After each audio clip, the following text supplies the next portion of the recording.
Hi everyone, how are you? This has been one of those days. I'm having a lot of tech issues and oh, I think I better silence this guy. One second, sorry. Okay, there we go. So, just having a lot of tech issues today. If you've registered for my meditation workshop or meditation retreat, excuse me, thank you. But I am having tech issues, and I want to let you know that. And you may not have gotten the um, an email from me with the information, the links, and stuff like that that you need to come into the workshop. And these are the tech issues I'm having today. I'm pulling my hair out. I was right in the middle of it before I went live today. And, but go ahead and send me an email at Antoinette at s2snaturalhealth.com. That's ANTOINETTE at s2snaturalhealth.com. So do that or DM me in Facebook. You can, they've got a DM feature in LinkedIn as well. So do that so that I can send you the link. I know I've had about 16 of you trying to register in the past couple days, and you haven't been able to. Sorry about that. All right, well, let's go ahead and get going. We're going to talk about autopilot today, and what this autopilot is all about that we have in our brain here. That is doing these things. It was created for a helpful reason. So unfortunately, the not so helpful reasons are causing it to trigger. So we need to talk about that.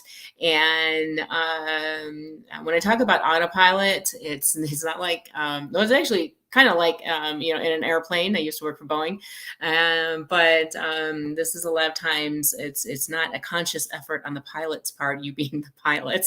So um, and I'm sure a lot of you have had this happen to you. I had this happen to me a lot driving to work. I would get to work and not really know how I got there. I couldn't remember if I stopped at those stop signs or whatever. So, so that's the autopilot that I'm talking about. And the reasons why we have this autopilot mode is because if we had to we couldn't deal with everything that's happening in our conscious mind. We really couldn't deal with it. There's just too much happening on a day-to-day basis. So this autopilot takes over so that we could be more streamlined. We could do things that we programmed into our autopilot to do for us. And how you program it is through repetition, doing something over and over again. Then the autopilot, then unconscious knows what it's going to do. So the question is how healthy are those things that we programmed the autopilot to do? Yes. But it's to conserve, it was developed so that we can conserve that mental energy that we need to solve our day-to-day issues that are new, that, so that we don't, so that we have the energy that we need to do that. And our brain becomes a lot more streamlined. It becomes a lot more efficient with the autopilot mode. The main question is, how did we program it?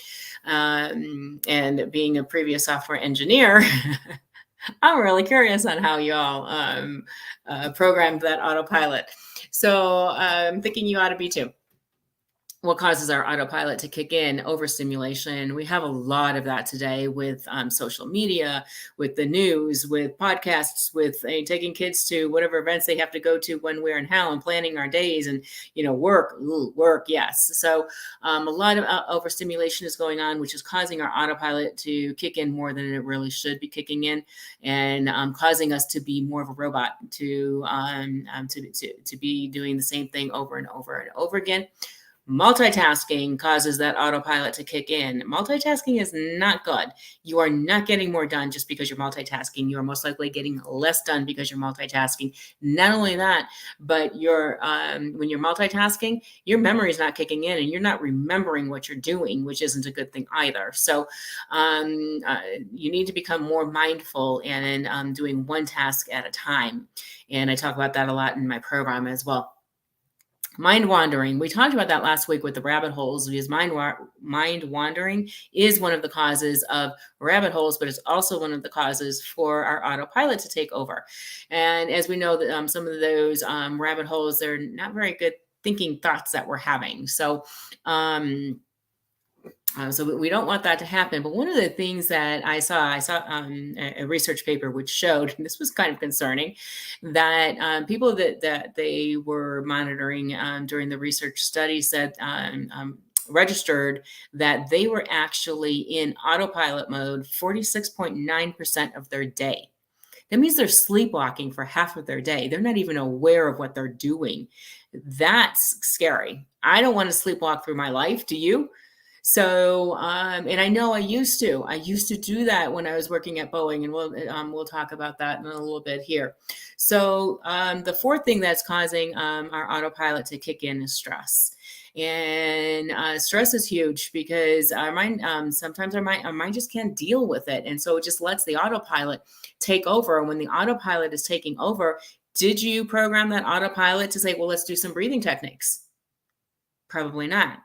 Most likely, it's snapping off at somebody, or it's causing you to introvert and oh, hmm, causing you to become more introverted, right? And go in on yourself and maybe badger yourself or whatever it is that you're doing. So, if the autopilot is not healthy and it's not having you automatically do your breath work, and then it's having you do something to manage that stress, and probably get you in a little bit of trouble, right? So, I know with my Italian temper back at Boeing, I was, kind of called in a couple times because of that. So, anyhow,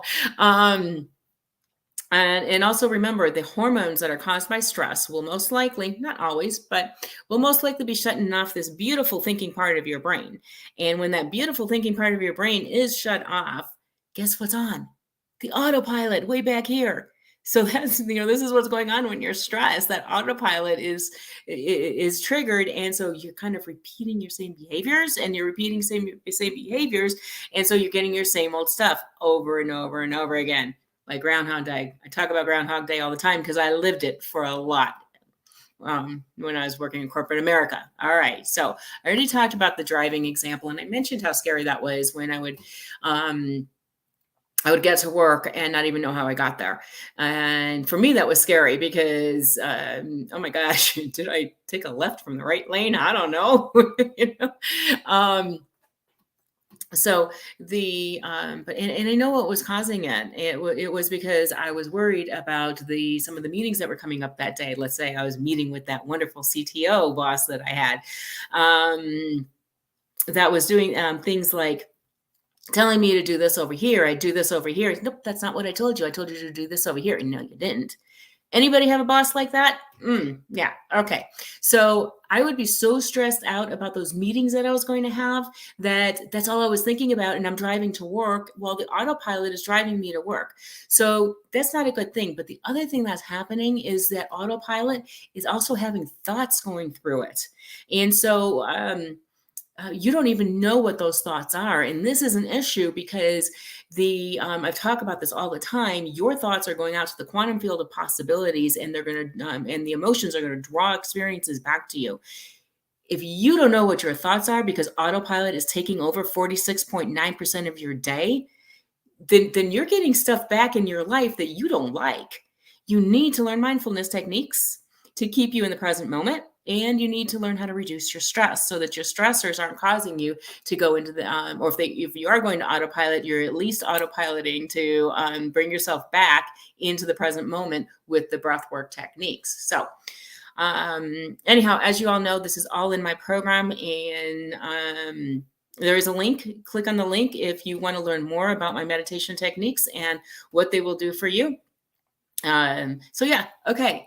Next week we are going to do another live next week, and then the following week is my meditation retreat.